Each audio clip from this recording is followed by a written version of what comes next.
Hey everyone, it's Jeannie and I'm back today to share 4 different cards that I mass produced using Ink on 3's Bad and Bougie stamp set along with Canson XL watercolor paper and Ink on 3's Fadeout ink. I've done previous cards before where I watercolor on top of Fadeout, and it's a very easy technique because Fadeout will absorb the color that you place on top of it, so you don't really need to shade or anything like that. I find that a lot of detailed images really work well with this technique.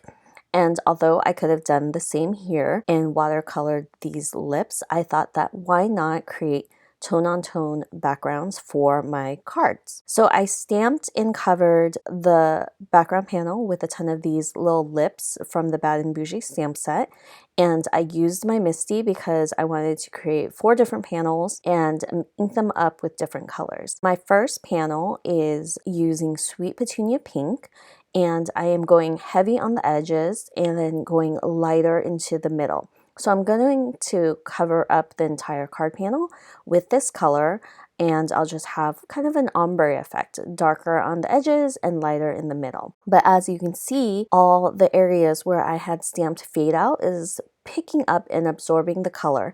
So it looks like a tone-on-tone background. And if you wanted to do this generally, I would normally ink up a background panel, wait for it to dry, stamp the images in embossing ink, and then heat setting them with clear embossing powder so you get that tone-on-tone look. Here, I thought that why not try it with Fade Out, since one of its properties is to absorb the color, and it works out so perfectly. The second card panel is using my Jam Purple, and as you can see, everywhere that I'm placing ink on it, it does pick up that color. And Fade Out is normally this very light gray. I did stamp all the images twice when I was stamping the background panels, so it is darker than normal, but I really did want it to show up. Sometimes Fade Out is very light. It is meant for no line coloring, and you can choose to do that. But here I wanted to create 4 very quick cards. For my third card panel, I am using Trinity Teal, and then for my fourth, I'm using the combination of all 3 colors just to switch it up. And the reason why I am mass producing these cards is, one, because it's very easy to do.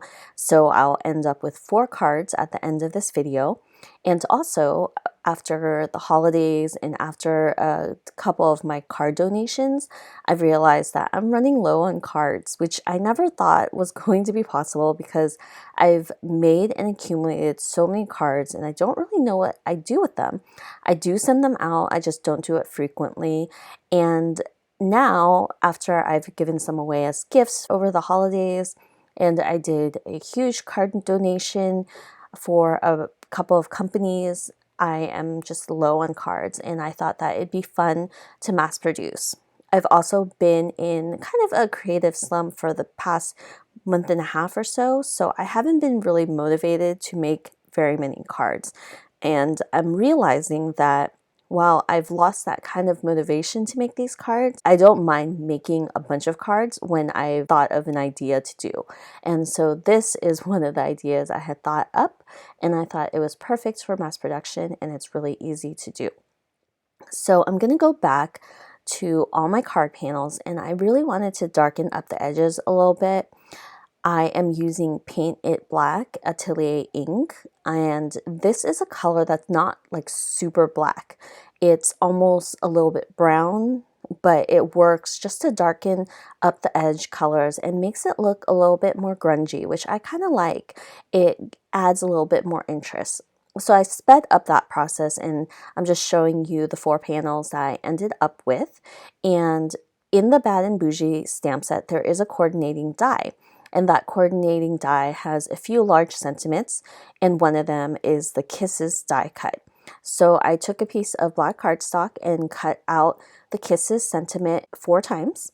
And then I am also pulling out this Erin Creative holographic paper, which I am currently obsessed with.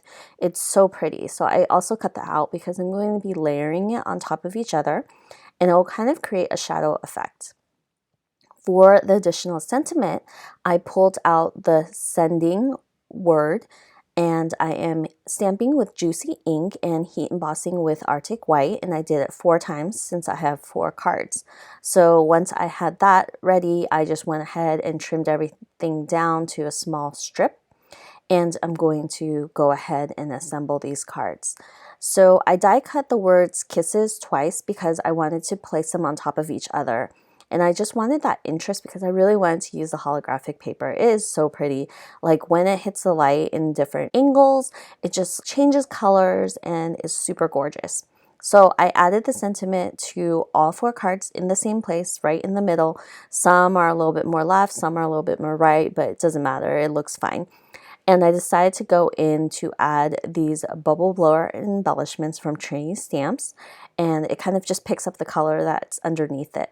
After I finished these cards, I kind of thought that they looked a little bit plain. So I actually pulled out these quick sentiment strips dies from Mama Elephant, and I cut out a ton of strips in black cardstock, the smallest strip and then the second to smallest strip, and I am just adding it to the card.